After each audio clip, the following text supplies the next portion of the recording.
Hey, what's up, guys? Mighty Mike here, Process Server Daily.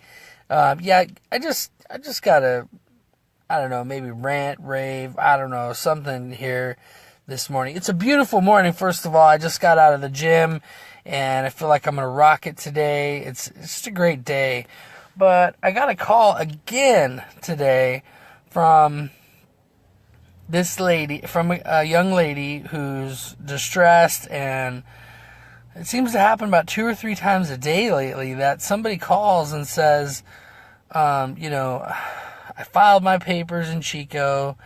For those of you that don't know the area, our main courthouse now is in Chico, whereas the sheriff's department is still in Oroville, which is about a 30-minute drive south.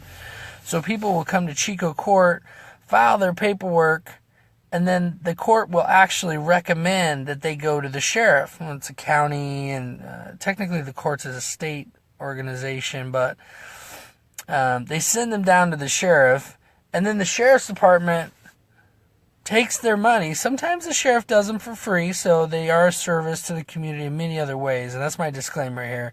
The sheriff provides a great service to the community, but when it comes to service of process, they're terrible. I would go as far as saying ignorant when it comes to serving civil process.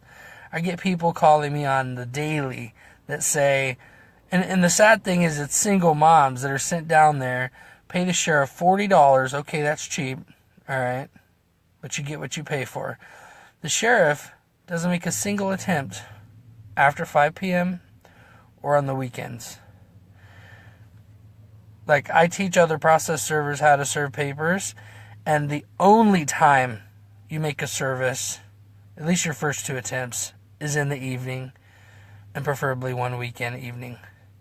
And if those 2 aren't successful, then you try afternoon, morning, and then finally evening again, and that's my 5 attempts that I include in my service. And most of the time I serve it in the first 2. But the sheriff will go, and now when these people come and they contract me to do work for them, I tell them I will give you a 10, 15, one time I gave a lady a $20 discount.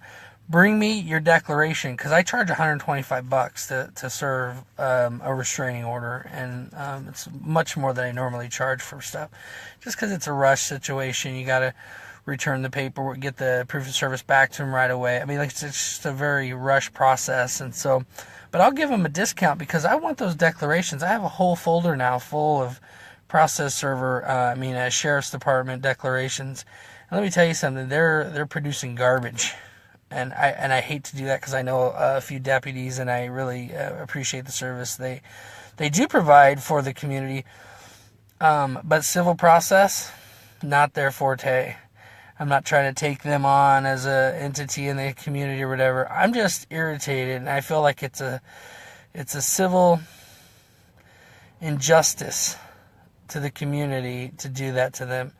You tell a young lady to drive all the way down to Oroville and pay the sheriff $40, and then the sheriff spends however much time trying to serve them. They go 3 days in a row at 3 p.m.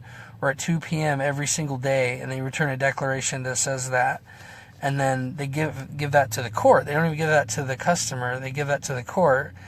And then the person shows up for their hearing, and they're like, well, he wasn't served, so we have to continue it. And if this is a restraining order where somebody's actually being, like, threatened, or they're fearing for their lives and things like that, that's terrible. And so, I don't know. I don't have the answer into how to fix it and to how to correct it in my local area, other than to advertise the heck out of the courthouse and things like that. They have like a poster boards outside, and not poster boards, bus stop sign and stuff outside that I had for a long time, and things like that. But usually people have to go to the sheriff and learn the hard way before they use me. But then they are always so appreciative because they know the job that we do.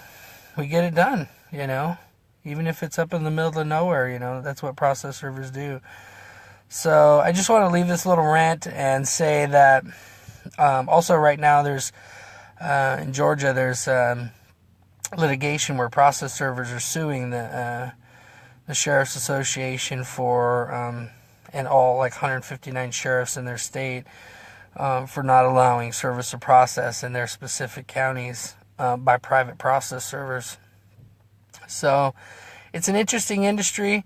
One law can change everything to where I'm not a process server anymore. I'm a notary public only, or something different. But the good news is there's so many things out there to do to be able to earn money, and this wonderful industry of process serving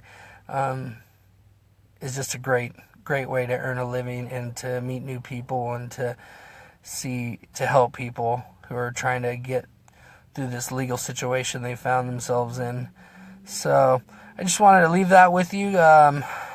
And I see some people are getting on here. It's a little early in the day. Just finished the gym. It's probably some people. Most of you guys are probably at work, but for replays and stuff like that, I just want to say visit all the social media sites we have. Process Server Daily. Visit the website. Sign up your email so that we can send you the free stuff as it starts coming out, because we have a podcast coming out in the beginning of August and in late July, and we're going to start doing the daily, so there'll be a new one posted every day. We have some pretty famous people that that you're going to want to hear. I won't name drop right now, but there's a bunch of them, and so check it out, processserverdaily.com, and we'll catch you next time.